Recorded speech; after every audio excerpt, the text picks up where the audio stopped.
Saudi மற்றும் கூத்தி அமைப்பிற்கு இடையிலான மோதல் மீண்டும் வெடித்திருக்கிறது.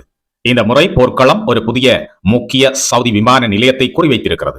வணக்கம், நான் உங்கள் RM ராம். காணொலியை ஸ்கிப் பண்ணாமல் காணொலியை கடைசி வரைக்கும் பாருங்க. இந்த காணொலியை மிக முக்கியமான பரபரப்பு செய்திகள் உங்களுக்காக காத்திருக்கிறது. சரி, காணொலிக்கு ஒரு லைக் போட்டு அப்படி உள்ள வாங்க. இந்த காணொலியில் இருக்கின்ற மிக முக்கியமான விஷயங்களை இன்னும் கிளீனா பார்க்கலாம். இது ஒரு பழிவாங்கும் தாக்குதல். நஜ்ரான் விமான நிலையத்தை மீண்டும் செயற்பாட்டுக்கு வராதவாறு முடக்கியுள்ளதாக கூறப்படுகிறது. இது மத்திய கிழக்கு முழுவதும் அதிர்வலைகளை ஏற்படுத்தியுள்ளதுடன் சவுதி அரேபியாவிற்கும் ஈரான் ஆதரவுடைய கூத்திகளுக்கும் இடையே நீண்ட காலமாக நடந்து வரும் மோதல் ஒரு ஆபத்தான மற்றும் புதிய கட்டத்தில் நுழைந்து விட்டது என்ற அச்சத்தை ஏற்படுத்தியிருக்கிறது. இதை பிராந்திய ஆதாரங்களோடு குறிப்பிடும் AFP செய்தி நிறுவனம் நஜ்ரான் விமான நிலையம் இனி செயற்படக்கூடிய நிலையில் இல்லை என்கிறது. கூத்தி தாக்குதலில் விமான நிலையத்தின் முதன்மை ரேடார் அமைப்பு முழுமையாக சேதமடைந்ததை அடுத்து அங்கு செயற்பாடுகள் கால வரையறையின்றி நிறுத்தப்பட்டுள்ளதாக தெரிவிக்கப்படுகிறது. சவுதி அதிகாரிகள் இன்னும் அதிகாரப்பூர்வமாக இந்த தாக்குதலை உறுதிப்படுத்தவில்லை என்றாலும் விமான நிலையத்தின் சொந்த இணையதளம் வரவிருக்கும் நாட்களில் திட்டமிடப்பட்ட விமானங்களின் பறப்புகள் நடக்குமா நடக்காதா என சந்தேகம் வெளியிட்டிருக்கிறது. யமன் எல்லைக்கு சற்று வடக்கே அமைந்துள்ள நஜ்ரான் விமான நிலையம் சிறியதாக இருக்கலாம், ஆனால் அது மூலோபாய ரீதியாக சவுதிக்கு மிகவும் முக்கியமானதாகும். இந்த விமான நிலையம் தெற்கு சவுதி அரேபியாவிற்கான ஒரு முக்கிய போக்குவரத்து மையமாக செயற்படுகிறது. இது நஜ்ரான் மாகாணத்தை ரியாத், ஜெட்டா மற்றும் தமாம் உள்ளிட்ட முக்கிய நகரங்களுடன் இணைக்கிறது. அத்துடன் ஹெய்ரோ மற்றும் துபாய் போன்ற சர்வதேச இடங்களுக்கும் இணைப்பை வழங்குகிறது. பிராந்தியத்தை பொறுத்தவரை இது ஒரு விமான நிலையம் மட்டுமல்ல, இது வர்த்தகம், பயணம் மற்றும் இராணுவ தளவாடங்களுக்கான ஒரு முக்கியமான நுழைவாயிலாகும். அண்மைய தீவிரமடைந்து வரும் தாக்குதல்களுக்கு காரணம் ஆகஸ்ட் மாதம் 4ஆம் தேதி அன்று நஜ்ரான் விமான நிலையத்தில் தாங்கள் மிகச்சிறந்த சக்தி வாய்ந்த இலக்கொன்றின் மீது ட்ரோன் தாக்குதலை நடத்தியதாக யமன் கூத்தி இயக்கம் கூறியுள்ளதாகும். சதா மற்றும் கேஜா மாகாணங்களின் மீது யமன் வான்வெளியை சவுதி தொடர்ந்து மீறி ட்ரோன்களை பயன்படுத்துவதற்கு பதிலடியாக இந்த தாக்குதல் நடத்தப்பட்டதாக அவர் விவரித்தார். யமன் வான்வெளியின் எதிர்கால மீறல்கள் எவையும் பதிலடி மற்றும் தண்டனை இல்லாமல் கடந்து செல்லாது என்று சாரி எச்சரித்தார். சவுதி அரேபியா இந்த கூற்றுக்களுக்கு இன்னும் பகிரங்கமாக பதிலனையும் வெளியிடவில்லை.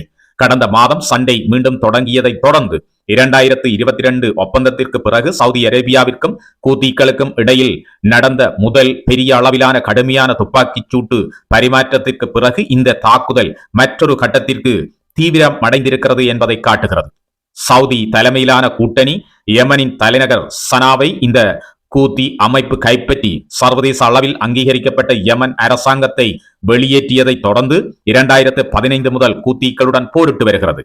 போர் நிறுத்தம் எல்லை தாண்டிய தாக்குதல்களை கணிசமாக குறைத்த போதிலும் அது ஒருபோதும் நிரந்தர சமாதான ஒப்பந்தமாக மாற்றமடையவில்லை என்பது குறிப்பிடத்தக்கது.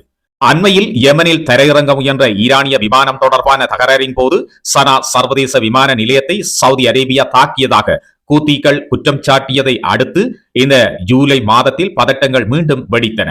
இதற்கு பழிவாங்க கூத்திகள் பின்னர் அப்பாஸ் சர்வதேச விமான நிலையத்தை குறிவைத்து பதிலடி கொடுத்தனர். புதிய மோதல் என்பது பரந்த பிராந்திய உறுதியற்ற தன்மையின் பின்னணியில் உருவெடுத்து வருகிறது.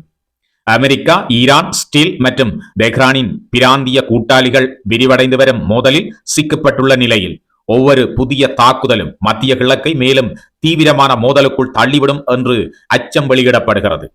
யமனின் கூதிகள் சவுதி அரேபியாவின் நஜ்ரான் விமான நிலையத்தில் உள்ள சக்தி வாய்ந்த சொத்துக்கள் மீது துல்லியமான ட்ரோன் தாக்குதலை நடத்தியதாக கூறுகின்றனர். இது சவுதியுடனான அவர்களின் வேகமாக விரிவடைந்து வரும் மோதலில் மற்றொரு போர் முனையை திறக்கிறது என்றும் சொல்லப்படுகிறது. கூதி ராணுவ செய்தி தொடர்பாளர் பிரிகேடியர் ஜெனரல் யாக்ஷா ஷாரி ஒரு அறிக்கையில் இந்த நடவடிக்கையை அறிவித்தார். வட ஏமன் மீது சவுதியின் உளவு ட்ரோன் நடவடிக்கைக்கு நேரடியான பதிலடி என்று இதை விவரித்தார். நஜ்ரான் விமான நிலையத்தில் தாக்கப்பட்டதாக கூறப்படும் குறிப்பிட்ட இலக்கையோ அல்லது இந்த நடவடிக்கையில் பயன்படுத்தப்பட்ட ட்ரோனின் வகையையோ ஷாரி அடையாளம் காட்டவில்லை. நஜ்ரான் சவுதி மற்றும் யமன் எல்லைக்கு அருகில் அமைந்துள்ளது மற்றும் இதற்கு முன்பும் இவ்விமான நிலையம் ஹூதி அமைப்பின் ஏவுகணைகள் மற்றும் ட்ரோன்களால் குறிவைக்கப்பட்டிருக்கிறது. இந்த விமான நிலையம் பொதுமக்கள் போக்குவரத்திற்கு சேவை செய்து வருகிறது. அதே நேரத்தில் மாகாணம் தழுவி யமனில் நடந்த மோதல்களின் போது மூலோபாய முக்கியத்துவத்தையும் கொண்டிருக்கிறது. 2022 நிறுவப்பட்ட போர் நிறுத்த கட்டமைப்பின் கீழ் பல ஆண்டுகள் ஒப்பீட்டளவில் அமைதியான சூழ்நிலைக்கு பிறகு ஹூதிகளுக்கும் ரியாத்துக்கும் இடையிலான உறவுகளில் கூர்மையான சீரழிவு ஏற்பட்டதன் மத்தியில் இந்த அண்மைய பழிவாங்கும் தாக்குதல்கள் ஆரம்பிக்கப்பட்டிருக்கிறது. முன்பிருந்த அமைதி போக்கு விரைவாக சரிந்து வருகிறது. கூதிகள் சவுதி விமான நிலையங்கள், எண்ணெய் வசதிகள் மற்றும் மூலோபாய உட்கட்டமைப்புகள் மீதான தாக்குதல்களுக்கு சமீபத்தில் உரிமை கோரி வருகின்றனர்.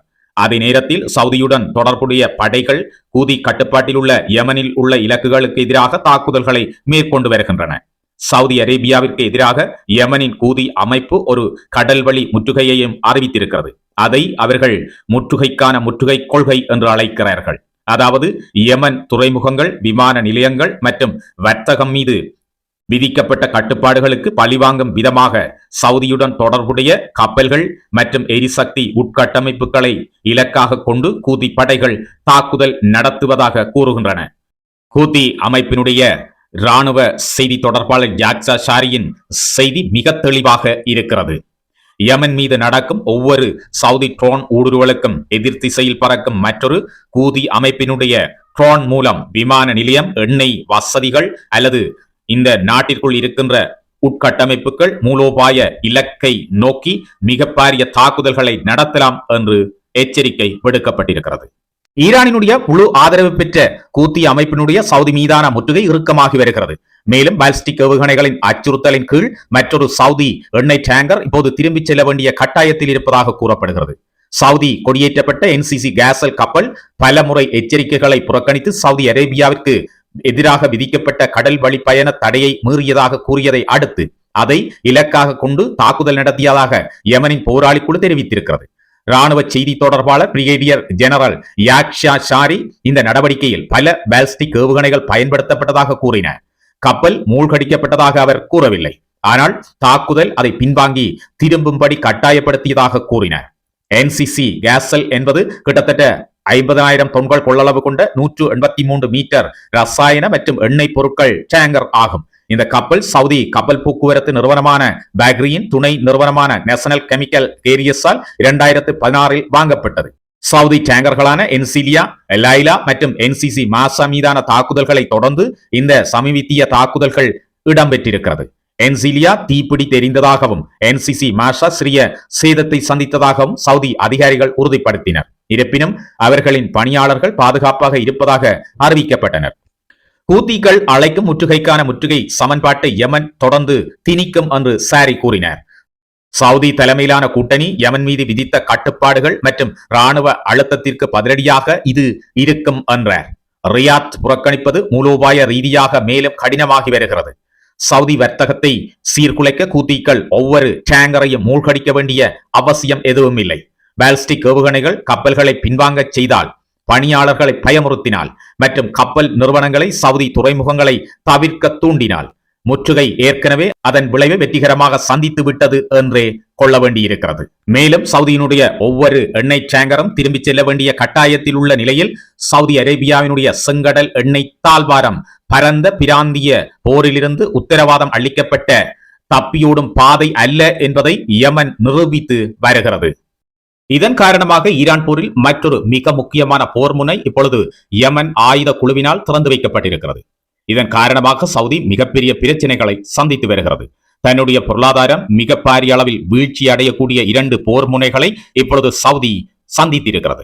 இவை அனைத்தும் சவுதியில் அமெரிக்க ராணுவத்தை நிலகொள்ளை செய்ததன் விளைவாக ஏற்பட்டிருக்கிறது என்று ஈரான் குற்றம் சாட்டுகிறது. சவுதியிலிருந்து மேற்கொள்ளப்படும் அமெரிக்காவின் ஈரான் மீதான தாக்குதல்களுக்கு எதிராக தொடர்ச்சியாக ஈரான் பதில் தாக்குதல்களை சவுதி மீது நடத்தி வருகின்ற அதே நேரத்தில் மற்றொரு போர் முனையில் இன்னுமொரு தாக்குதல் நடத்தப்பட்டுக் கொண்டிருக்கிறது சவுதிக்கு எதிராக. அதுதான் யமனில் இருக்கின்ற ஈரானினுடைய முழுமையான ஆதரவு பெற்ற கூத்தி அமைப்பினர் தொடர்ச்சியாக இப்பொழுது சவுதியினுடைய மிக முக்கியமான விமான தளங்கள், உட்கட்டமைப்புகள் மற்றும் எண்ணெய் வசதிகள் மீது துல்லியமான தாக்குதல்களை நடத்தி சவுதியை நிலைகுலைய செய்து வருகின்றார்கள். ஈரான் போர் முனையில் அடுத்து வருகின்ற நாட்கள் மிக முக்கியமான நாட்களாக மாறப்போகின்றது. ஏற்கனவே சவுதி மீது ஈரான் தொடர்ச்சியான அமெரிக்காவிற்கு எதிரான பதில் தாக்குதல்களை நடத்துவதால் சவுதி மிகப்பெரிய பிரச்சனைகளை எதிர்கொண்டு வருவதன் காரணமாக அமெரிக்காவை இந்த தாக்குதல்களை உடனடியாக நிறுத்துமாறு கேட்டுக்கொண்டது. அதற்கிணங்க அமெரிக்காவின் ஈரான் மீதான தாக்குதல்கள் நிறுத்தப்பட்டிருக்கிறது. எனினும் இப்பொழுது மற்றொரு போர் முனை சவுதிக்கு எதிராக திறக்கப்பட்டிருப்பது மிகப்பெரிய சவாலாக சவுதிக்கு மாறியிருக்கிறது. இந்த போர் முனையின் ஊடாகவும் சவுதியினுடைய மிக முக்கியமான இலக்குகள் தாக்கப்படுவது இன்னும் தலைவலியை ஏற்படுத்தி வருகிறது. அடுத்து வரப்போகின்ற நாட்கள் மிக முக்கியமான நாட்களாக இருக்க போகின்றது. பொறுத்திருப்போம் என்ன நிகழப்போகின்றது. நிகழப்போகின்ற ஒவ்வொரு விடயங்களும் உங்களுக்காக உலக விவர செய்தி தொகுப்பில் வரும். காத்திருங்கள். இது இன்றைய உலக விவர செய்தி தொகுப்பு. இன்றைய தான் ஃபர்ஸ்ட் டைம் இந்த செய்திகளை பார்க்குறீங்கன்னு சொன்னா உலக விவர சேனலை சப்ஸ்கிரைப் பண்ணி இந்த பெல் ஐக்கனை கிளிக் பண்ணி நம்மோடு தொடர்ச்சியாக இணைந்திருங்கள். இது போன்ற மிக முக்கியமான செய்திகளை தொடர்ச்சியாக காணக்கூடியதாக இருக்கும். காணொலி தொடர்பான உங்களுடைய கருத்துக்களை பதிவுங்க. அது மட்டும் இல்லாமல் காணொலியை லைக் பண்ணுங்க. அப்பதான் இந்த காணொலி பலருக்கும் சென்று சேர்வதற்கு உதவியாக இருக்கும். தொடர்ந்தும் உலக வீர சேனலுக்கு ஆதரவளித்து வருகின்ற அனைத்து நல்லுள்ளங்களுக்கும் எனது மனமார்ந்த நன்றிகள். நாளை மாலை இதே நேரம் மீண்டும் ஒரு புதிய உலக வீர செய்தி தொகுப்போடு உங்கள் அனைவரையும் சந்திக்கிறேன். நான் உங்கள் RM ராம். வணக்கம்.